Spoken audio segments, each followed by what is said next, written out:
Buenas noches, bienvenidos a un episodio más de Terapeutas Rebeldes. El día de hoy tenemos a un invitado especial desde Uruguay. Su nombre es Emilio Varela, él es psicólogo y vamos a hablar de este tema que está perturbando mucho a la sociedad, lo que son las adicciones en general.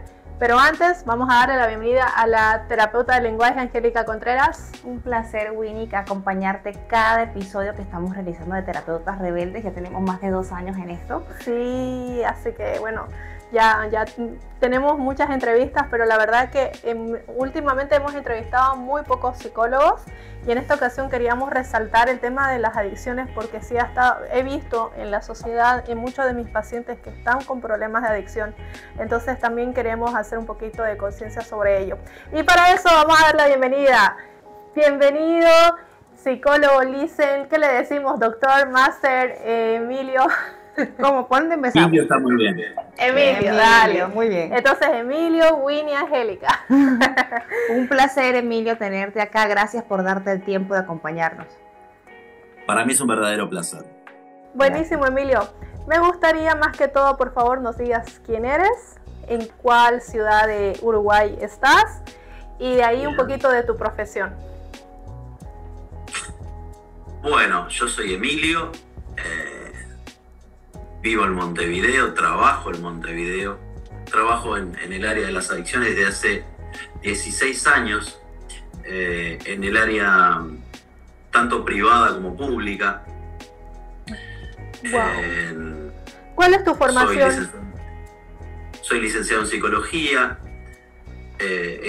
hice la formación en cognitivo-conductual, soy terapeuta MDR, terapeuta especializado en psicotraumatología, hipnoterapeuta. Actualmente me estoy formando en lo que es terapia ACT. Y bueno, ahí haciendo un camino con diferentes cosas para enriquecer la formación. En esto de las adicciones,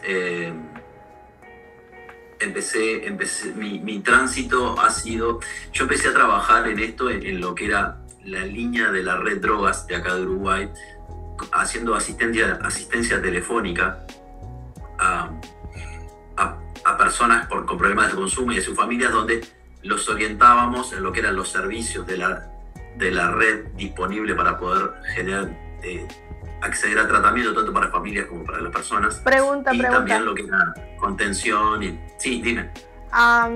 Cuando hablábamos de la adicción, me gustaría primero que definamos qué es una adicción, cómo lo definimos dentro de la psicología y más aún si estamos hablando en un proceso ya terapéutico como tal.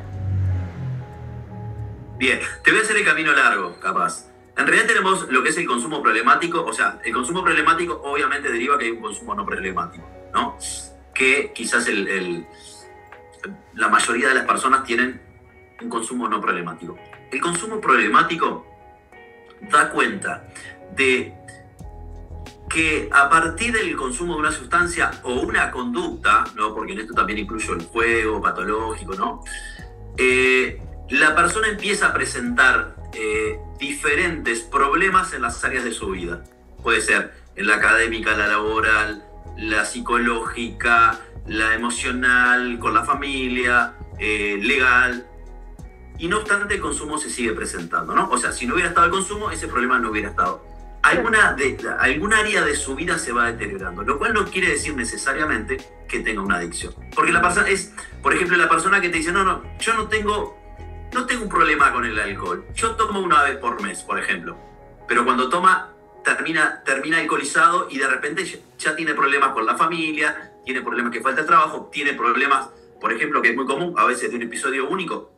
Por ejemplo, consumo problemático que implica que yo tome alcohol y salga a manejar. Claro. Eso es un consumo altamente problemático. Ese consumo, de repente, si estás en tu casa, los riesgos bajaban mucho, pero la conducta que tenés después hace que ese consumo aumente considerablemente los riesgos de tener problemas para vos o para terceros. ¿Tá? El patrón de adicción es un patrón, digamos, de dependencia donde la persona empieza, el consumo o la práctica de esa conducta problemática empieza a ocupar diferentes aspectos de su vida y empieza a dejar de hacer cosas que antes de repente eran más importantes para él que el consumo en sí, ¿no? Entonces la persona le va y empieza a abandonar todo ese tipo de actividades, incluso descuidando esferas muy importantes para su vida, como son la familia, el trabajo, su salud, etcétera, etcétera. ¿Por qué? Porque se ve de alguna manera compelido a consumir. Ahí tenemos, en las adicciones a sustancias, tenemos la presencia de lo que es la tolerancia. La tolerancia es una adaptación que tiene el cuerpo a la presencia de un fármaco, ¿no? Entonces el cuerpo se va adaptando, entonces lo que le va pasando es que necesita una dosis más grande para tener los mismos efectos. ¿Tá? A lo cual, eso ya va presentando lo que se llama el síndrome de abstinencia, que es ese malestar provocado por la falta de ese fármaco o esa sustancia, ¿sí? Entonces, de alguna manera, la vida de la persona empieza a girar en base a o a ese consumo o a esa conducta. Okay. ¿Sí? Generándole un problema en muchas esferas de su vida porque evidentemente le insume mucho tiempo y mucho dinero. Dinero que a veces no tiene. Y que a veces lo tiene que sacar a la familia, que se lo tiene que sacar a otro tipo de cosas. Y por ejemplo, no puede cumplir las actividades cotidianas. No sé, por ejemplo, típico. De repente, si yo estoy consumiendo toda la noche, después no me puedo levantar para ir a trabajar, entonces falta trabajo, ya tengo problemas en el trabajo. De repente empiezo a estar más irritable, más ansioso y empiezo a tener problemas relacionales en los diferentes ámbitos de mi vida. Entonces, de alguna manera, la vida se va centrando en el consumo de esa sustancia o, repito, en ejecutar esa conducta, ¿sí? Ahora bien, ¿por qué la gente tiende a consumir drogas? Porque las drogas actúan en una parte del cerebro que da mucho placer, que es el núcleo accumbens, ¿no? Ahí es la parte del cerebro, ¿no? Donde de alguna manera se genera la dopamina. La dopamina da placer rápido, entonces la gente empieza a consumir porque da placer y rápido. Correcto. ¿No? Entonces, ¿pero cuál es el problema? Ahí estamos, las personas, o sea, está todo bien, me gusta el sabor, me gusta lo que me genera, pero ¿qué pasa? El consumo repetido, obviamente, las drogas no solo dan placer rápido, sino que quitan el malestar rápido también, por lo menos en el corto plazo. Sí. Entonces, ¿qué es lo que empieza a pasar? Empieza a ser de funcionar como un refuerzo positivo, un reforzador positivo, ¿no? A nivel de condicionamiento clásico, ¿no? Que mi cerebro lo busca porque le da placer. Correcto. Tal conducta me da placer. A su vez, en la medida que la persona lo empieza a usar, el reforzamiento negativo son todas aquellas cosas que la persona que hace para evitar un displacer, se empieza a conformar como una conducta que la persona hace para evitar el malestar. ¿Se entiende? Entonces, lo que le va pasando es que en diferentes aspectos de su vida, para manejar emociones que siente que no puede manejar, utiliza el consumo. Correcto. Entonces, esa conducta lo que empieza es, de alguna manera, a restringir el repertorio conductual de la persona de manejar las situaciones de una manera más beneficiosa o de una manera mejor para él. ¿Se entendió? Sí, súper bien. Parece Bastante. que estamos en una clase. Sí, la verdad. Claro, él lo está tratando de resumir, pero es muy cierto. O sea, las drogas te dan ese placer a corto plazo, que en el día a día estamos tan estresados en esta sociedad que cualquier cosa que nos dé ese extremo placer, ¿ok? Y esa relajación en este corre-corre, en esta presión que tenemos, pues sí, es verdad, es muy fácil que cualquier individuo caiga en eso. Claro, si hay una predisposición biológica, una situación familiar de base, alguna patología también psicológica, bueno, está bien, está predispuesto, pero creo que también con lo que vivimos día a día, con el estrés que tenemos. Es que sí. Yo de lo que atiendo es lo que él decía, ¿no? Como una forma de manejar las emociones, pero no es tanto manejarlas desde mi punto de vista, sino más bien son unas conductas evitativas. Es como que no quiero sentirme estresado y acudo al alcohol. No quiero sentir tristeza o depresión y acudo al bueno, a las drogas, al cannabis, para relajarme y ser súper relax, tranqui.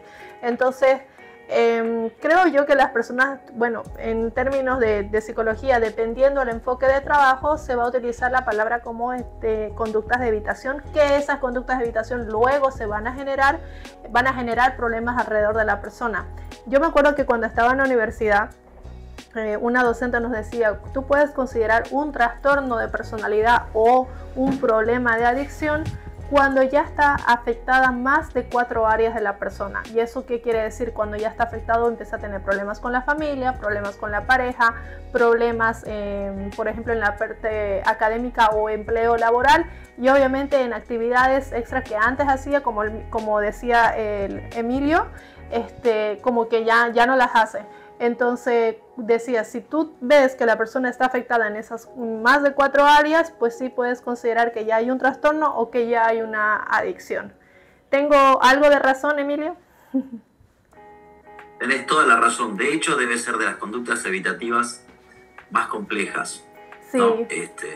Porque como bien decía, la persona empieza a consumir porque le da placer, pero después es el mecanismo por naturaleza de evitación emocional, donde yo empiezo a consumir si estoy triste, si estoy ansioso, si estoy, lo que hago es de alguna manera evitar contactarme con esas emociones. Correcto. Entonces, ¿qué es lo que pasa? Eso evidentemente se empieza de alguna manera a cronificar, y por supuesto que los problemas que voy, como bien dice Stephen Hayek, o sea, es lo que quieres evitar, cuanto más quieras evitar, más vas a tener de eso.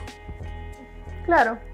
Entonces, justamente la persona consume para evitar emociones negativas y a su vez los problemas que tiene por el consumo son mucho más grandes y mucho más limitantes que las propias emociones o situaciones que intenta evitar. Correcto.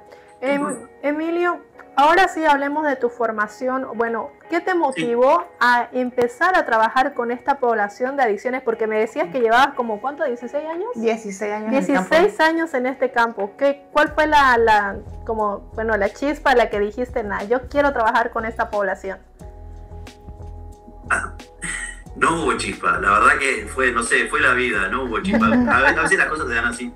Mira, en realidad, la verdad, yo empecé, me presenté a ese trabajo porque en algún momento estuve realizando algún proyecto para trabajar con niños en el área de prevención, y bueno, me presenté al trabajo y quedé. Okay. Esa es la verdad. Y a partir de ahí fue como que me fui metiendo, fui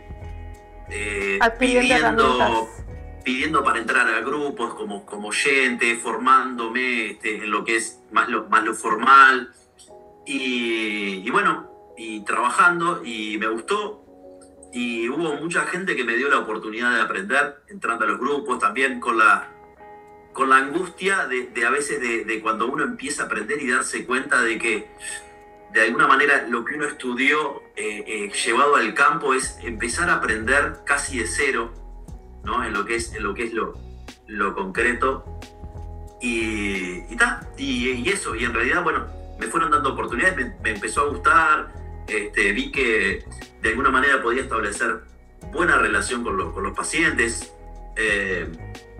ver también como, si bien esto es un trabajo donde las gratificaciones son pocas, porque bueno, uno está como mucho tiempo con la frustración a flor de piel, pero a veces, no sé, por ejemplo, cada tanto encontrarme por la calle con pacientes que los veo con los hijos, que los veo bien, es como bueno, es como un mimo al alma. Pero en realidad, la verdad, la formación, de hecho, mi formación cognitivo-conductual empezó después que empecé a trabajar en esto. Claro. Pero fue como que me fui metiendo, ¿no? Fue como, bueno, yo qué sé, como se dan cosas de la vida. Se dio una oportunidad, la tomé y la desarrollé. Es así, según yo iba a ser psicóloga organizacional, y me aquí siendo psicóloga infantil y de adultos también, psicóloga clínica. Tengo una pregunta, Emilio. Me acuerdo que nosotros nos conocimos en un congreso internacional de psicología que se realizó el año pasado. Entonces, ahí estuve, también entré a unos cursos de unos talleres que estaban dando sobre problemas de adicción. Me acuerdo que en esta parte que hablabas de la frustración, uno de ellos exponía de que era difícil porque constantemente las personas volvían a recaer y tú como psicólogo, bueno, o sea, te frustras, ¿no? Porque estás avanzando el paciente, estás trabajando súper bien, están cumpliendo ciertos objetivos y de pronto que te decaía, hay las recaídas como tal. Entonces era como que muy frustrante. ¿Cómo tú manejas esta parte? Excelente pregunta, excelente pregunta. Mira, la verdad es, uno tiene que a veces regular la necesidad de validación que tiene en el proceso del otro. ¿Qué es lo que pasa? ¿Por qué voy a decir esto? Muchas veces, yo que trabajé tanto con este paciente, porque obviamente y me miente y a veces me manipula, sí. porque es una población complicada. Entonces, ahora, me pasa con terapeutas de mucho tiempo que de alguna manera siente que el paciente se lo hizo a él. El paciente no te hizo nada, el paciente de alguna manera. Entonces, ¿pero cuál es el problema de todo esto? Es que a veces cuando uno siente así, se te nota. Hay un tono de reproche de por qué hiciste esto. En el fondo, se te nota. Yo que estoy haciendo tanto por vos. El paciente no te hace nada. Y obviamente lo que uno tiene que mantener es la actitud de esperanza. Y la recaída, siempre uno tiene que no sé, o sea, si el paciente tiene hay un concepto que es bien útil entre el fallo y la recaída. El fallo es un consumo aislado. Es como, venís a dieta, vas a una fiesta y te partiste la boca. Perfecto. Bueno, al otro día volvés a hacer lo que estabas. A diferencia de cuando uno retoma la conducta, ¿se entiende? Ya. Ahora, si yo pienso que tuve un consumo y eso es igual a una recaída, tengo un problema. Porque, total, si consumí uno, consumí 1000 es lo mismo, me voy a consumir 1000. Claro. Entonces, eso es una cuestión que uno tiene que dejar claro. Y lo primero que tenemos que hacer, que el paciente, o sea, que de hecho está viniendo bien la cosa, es, si tenés un consumo, lo primero que tenés que hacer es ir al lugar donde te den una mano. Llámame. Busca ayuda. ¿Se entiende? Entonces, es frustrante, por supuesto, pero es frustrante cuando nosotros como terapeutas nos ponemos a veces en un lugar que no es el indicado. Claro. Porque el paciente no me lo hace a mí. Obviamente que eso, a ver, esto que estoy diciendo implica tiempo, implica aprender también a ubicarse y saber, o sea, de hecho pasa cuando los pacientes te mienten. Y también toca... Yo tenía la ilusión, cuando yo me recibí, pensaba, ¿no? Que no, a mí los pacientes no me van a mentir, porque si yo los quiero ayudar, pobre. Por suerte me curé con esto. Sí, eso te iba a decir. Es que también nosotros como terapeutas tenemos que ir con otro terapeuta porque tenemos que trabajar esas, vamos a decir, esas expectativas, sí, esos claro. juicios, esas falsas esperanzas que nos hacemos, porque si no lo trabajamos nos frustramos y ahí aparecen esas conductas o actitudes de reproche que puede estar disfrazado por soy un terapeuta y me estoy preocupando por vos, pero en realidad no debería ser así, ¿no? No, es que se hace perdón que te interrumpa, se hace un sesgo emocional. Exacto. Porque de una u otra forma nos sentimos conectados con esa persona o a veces proyectados, porque si tenemos una situación familiar y este paciente me revive o me conecta con esa situación familiar o conmigo mismo de un yo del pasado, ¿me entendés? O sea, que yo tuve esa conducta, entonces hay un sesgo emocional que si yo no regulo, pues lamentablemente se va a notar, como lo dice muy bien Emilio, o sea, se va a notar en el paciente y el paciente no es el paciente, es el paciente. No, y aparte que después se bloquea el paciente, exacto, porque como siente que está siendo juzgado, entonces después empieza a mentirte más o técnicamente a veces ya no vuelven a terapia. Uh-huh. Ahora otra pregunta, Emilio. ¿Cómo involucras a las familias para ayudar en el proceso de recuperación de una persona que tiene una adicción? Bien. Bueno, mira, depende cómo uno va a trabajar también con la familia, depende del grado de conciencia que tenga la persona con respecto a su problema. Muchas veces, a veces a nosotros nos puede parecer absolutamente obvio que una persona tiene un problema con las sustancias o de consumo, pero la persona así no lo entiende y lo niega, y lo niega, y lo niega.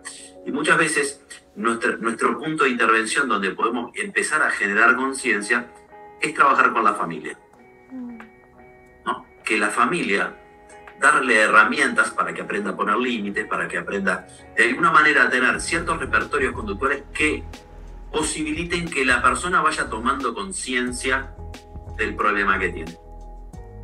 ¿Sí? La familia necesita herramientas en las cuales, a ver, es bastante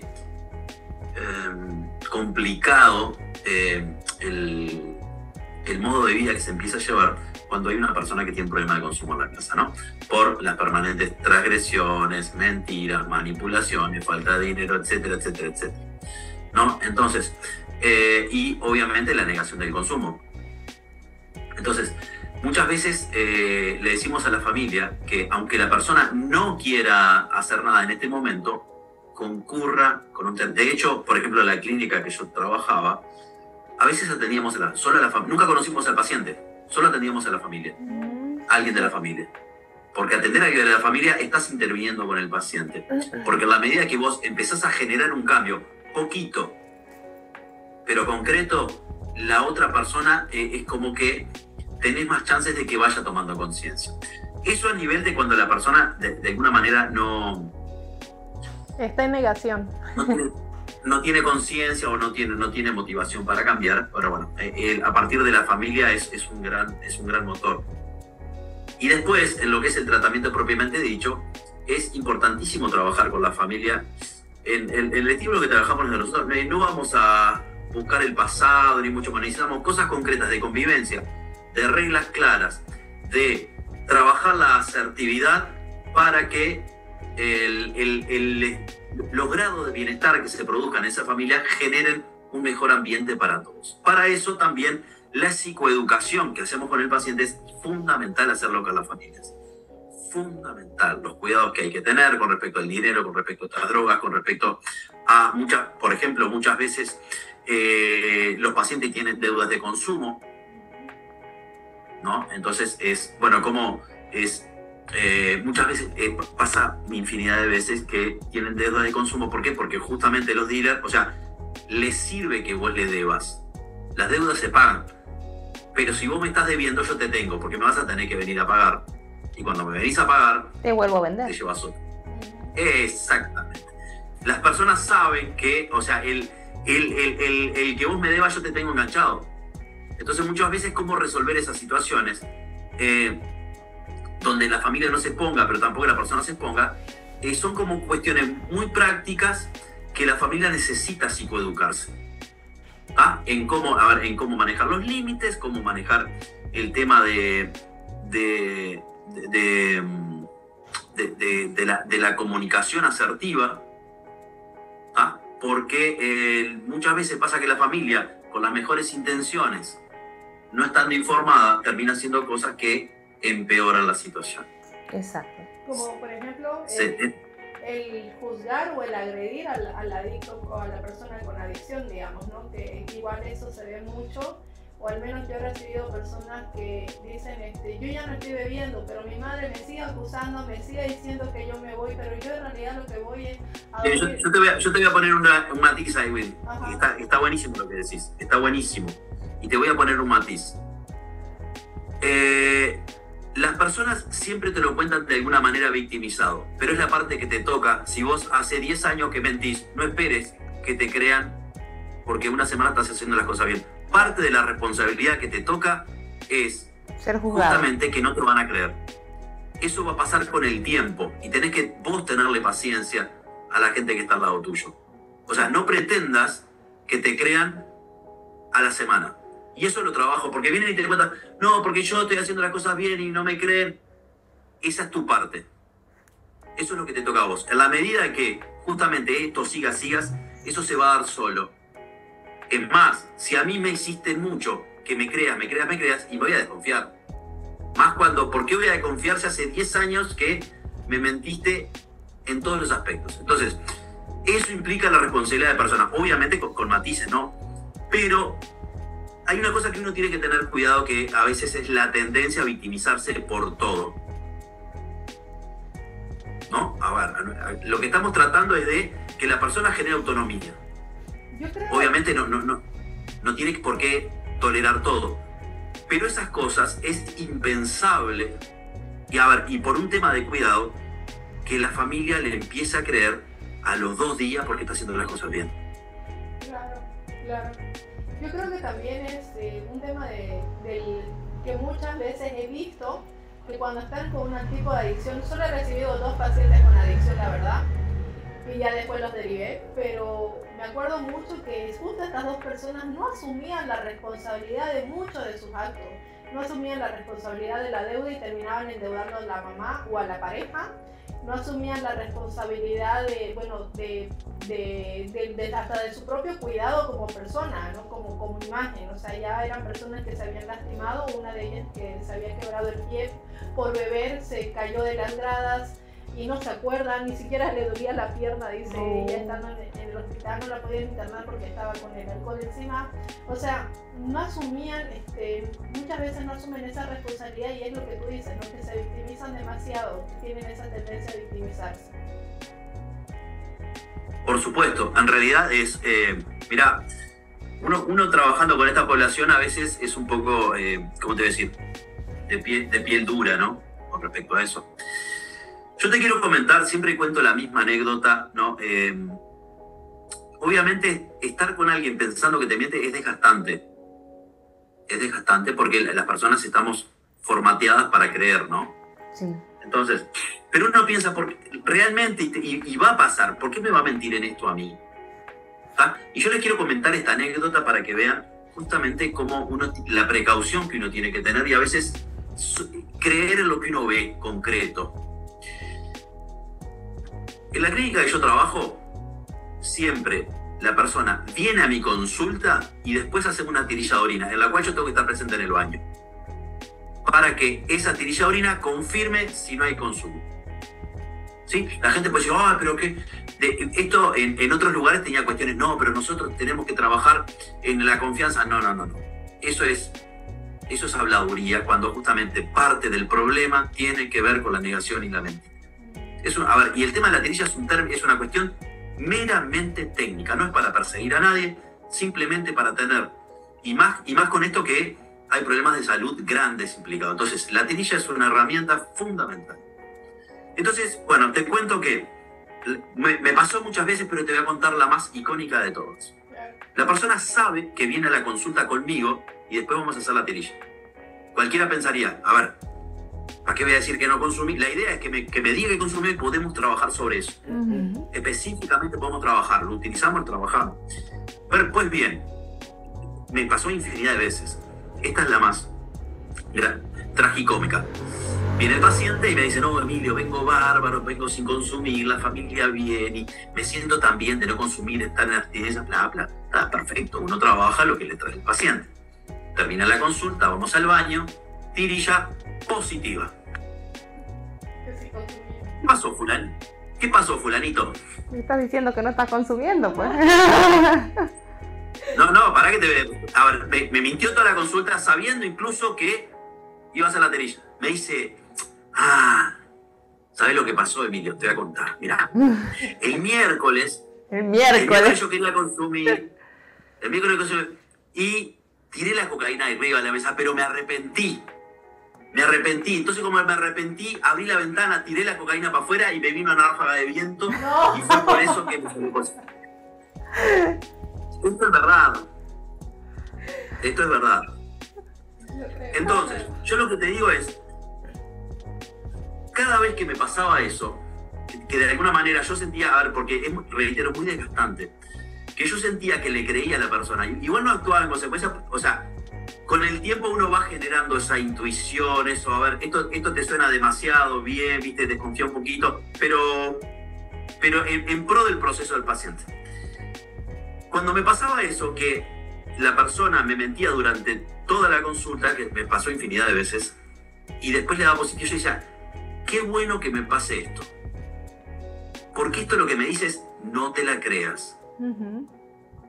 no te la creas, sé cauto. O sea, para hacer una mejor herramienta para el paciente, suena mal lo que voy a decir, para hacer una buena herramienta para el paciente, tenés que ser un poquito desconfiado para poder ser empático y que no se abusen de eso, porque la persona muchas veces, acostumbrada a cómo viene, donde percibe cierto grado de empatía o cierto grado de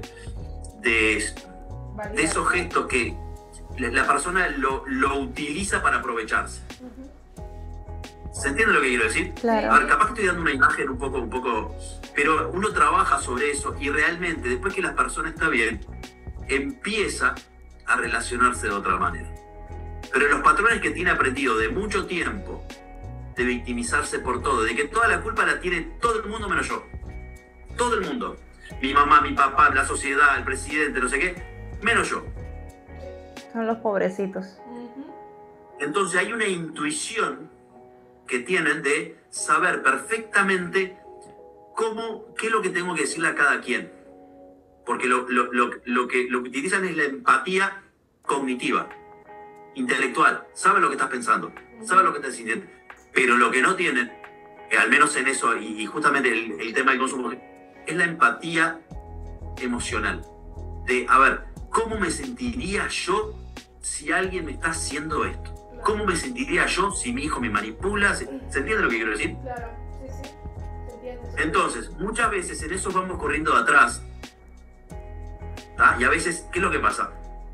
Muchas veces van consiguiendo cosas. Yo te coordino grupos, entonces, obviamente con el tiempo, vienen todos y te dicen, no, porque yo ya me di cuenta que quiero cambiar, porque esto, ya te das cuenta, o sea, porque saben perfectamente lo que tienen que decir, perfectamente. Pero uno se va dando cuenta en lo vacío del relato. En que te están hablando de eso y no, porque yo dejé a mis hijos y no sé qué. Te están hablando de eso como te están hablando de, ¿sabes qué? Fui a la feria, compré 2 kilos de manzana y no. Claro, no hay entonces un uno lo empieza. emocional. Exacto. No ves esa ficción emocional de que realmente quiere cambiar. Simplemente te dice algo como si estuviera yendo a comprar lo que decías, ¿no? Yendo a comprar, no sé, pan a la tienda y que vio algo en la tienda, así algo casual, algo muy racional, ¿no? Que no le impacta emocionalmente. Exactamente. Y lleva tiempo, y reitero, y eso te tiene que pasar, o sea, como terapeuta, te tiene que pasar emocionalmente, te lo tenés que atravesar.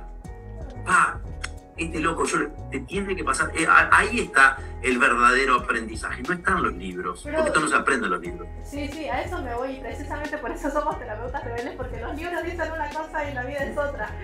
Y resulta que, Emilio, también, yo que soy terapeuta cognitivo-conductual, igual que tú, trabajo con niños, con adolescentes, y en muchos momentos también trabajo con adultos. Muchas veces con los niños y adolescentes me he pillado a papis y mamis mentirositos.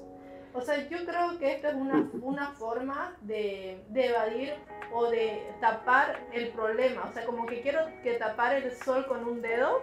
Claro. Y lo hacen así, o sea, hay cosas que a veces no te dicen que el niño está tomando un fármaco, hay veces que no te dicen que el niño, por ejemplo, no duerme, o que el niño no es así en casa, pero aquí así se porta, pero en mi casa no se porta así. Creo que volveríamos a la definición inicial, que todo esto lo desencadena las conductas evitativas.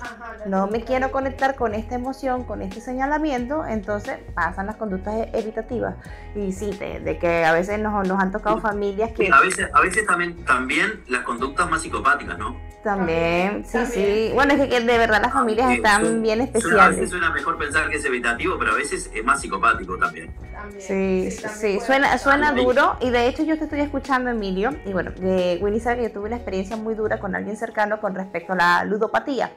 Lamentablemente esa persona no reconoce que está en esa situación, y ahorita está, o sea, tú lo ves ahorita y parece un loco, o sea, literal, o sea, porque ha cambiado mucho físicamente, es la víctima la víctima del mundo, está solo, está muy aislado.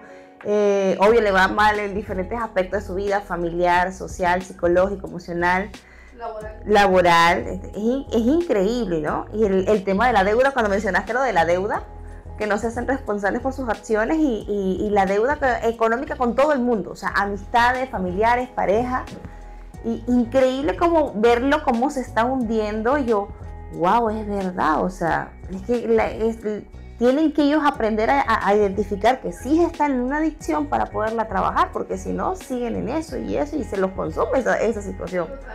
Y ahí quiero aclarar, bueno, me gustaría que nos digas, Emilio, ¿qué tipos de adicciones hay? Porque aquí hemos hablado de droga, alcohol y ludopatía. La ludopatía es la adicción a los juegos. Yo recibí un adolescente con adicción a la pornografía. Literalmente miraba pornografía 3 veces al día, todos los días. Y sí, o sea... En realidad cualquier conducta se puede tener esos patrones. Pero en general son las cosas que dan placer rápido. O sea, los videojuegos. Hay gente, no sé, gente que está 15 horas jugando un videojuego. ¿No? Y en realidad tienen todos los mismos. De alguna manera dejan de jugar, tienen lo que sería un síndrome de abstinencia. O sea, en realidad, las pantallas, los videojuegos, la ludopatía, las drogas, otras personas, hay vínculos que tienen el mismo patrón o sea, vínculos entre personas, que más o menos la codependencia, ¿no? El concepto de codependencia vendría a ser como la persona adicta al adicto, más o menos. Pero eso es todo. Cuando hablamos de la familia tenemos que trabajar un montón a la codependencia, ¿no? Total. Eso es todo un tema aparte, pero en realidad el tema es, ¿cómo te decir? Si bien hay ciertas sustancias, ciertas conductas que tienen el potencial porque, ¿cómo te decir? Por la característica molecular que funciona en el núcleo accumbens que da placer, o sea, cualquier conducta puede volverse adictiva en la medida que la persona, ¿cómo la utiliza? ¿Se entiende? Consigue un reforzador positivo, o sea, consiga, por ejemplo, una... En realidad al principio es un reforzador positivo. Tiende a ser un reforzador negativo. Lo utiliza la persona para evitar hacer frente a situaciones, o emociones, pensamientos, sensaciones, etc. Pero sí, en realidad las típicas son a drogas, ludopatía, videojuegos, pantallas, pornografía también. Emilio, tengo una consulta. Ahora hablemos del tratamiento. El tratamiento, por ejemplo, una persona que ya tiene una adicción, está bien que vaya con un psicólogo. ¿Cuáles serían las formaciones adecuadas que tiene que tener el psicólogo, las especialidades, para que realmente pueda trabajar con esta persona de manera objetiva y profesional y con mejores resultados? Y la otra pregunta es, ¿con qué equipo multidisciplinario se apoya?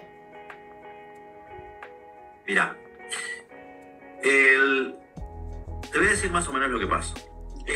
Muchas veces te voy a contar una anécdota de por qué uno a veces, cuando no tiene la especificidad y no pregunta, a veces es importante asesorarse con colegas que estén que tengan conocimiento específico.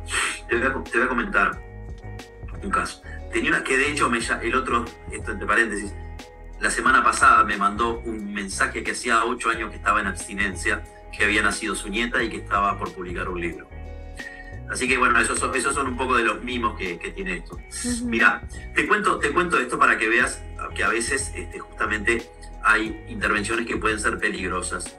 Yo trabajaba con esta señora iba a Grupo de Cambio, donde yo trabajaba, y yo la veía en un espacio llamado Prevención de Riesgo, ¿no? Y ella tenía su terapeuta por fuera, con un enfoque más psicoanalítico, ¿no? Entonces ella trabajaba ahí como psicóloga, y conmigo trabajaba específicamente con la adicción y con el psiquiatra de la clínica. Entonces hacíamos como un equipo, o sea, el equipo de la clínica era Álvaro y yo, que es el psiquiatra allá.